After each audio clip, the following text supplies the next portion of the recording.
nervous, man. I was nervous. I had to like bring those like peppermint candies that like melt in your mouth. And stuff like that, so that I could, kind of like tolerate it or whatever. So anyway, we get to our descent, okay, into Newburgh, or what's called Stewart International Airport. It's Sunday morning. It's about 9:30 a.m. And we dip down below the clouds, and now you can't see a damn thing. All right, nothing. Can't see anything.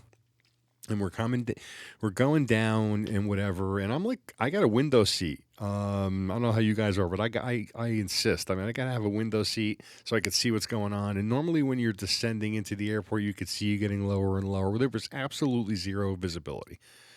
And they were actually the guys. They were, I guess, just flying by, instruments and radar and like stuff like that. And so we're coming out of the sky, and all of a sudden, out of nowhere, the ground comes out of nowhere. I swear to God. And we basically bounced off of the runway. There was about 6 inches of snow, okay, on the runway as we touched down. The plane came out of nowhere and basically bounced onto the runway. Bounced. And then when it hit, it did. You guys hear what's going on, right? Like that's kind of like what it sounded like. And then like one of the most like one of the biggest airplane phenomenons, Tony T, in the history of radio was when you land and you get the awkward passenger applause.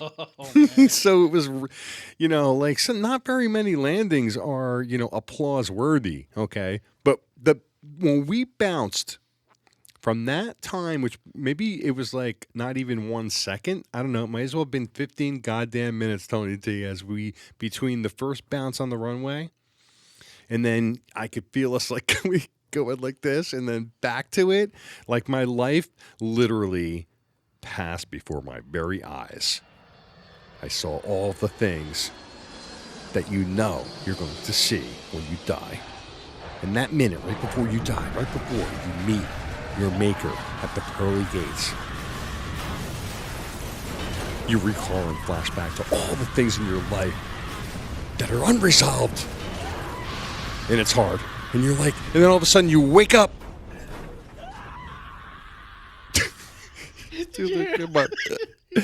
You wake up and you're like, okay, I'm still alive, right? And it's like the check yourself moment, not just to check your drawers. Not just to like you check yourself that I did I defecate during that landing or something like that, but like, is it all okay? Okay, do I still subscribe to the same things in life? And I kid you not, I tried to hide it from Wendy, but I was physically shaken,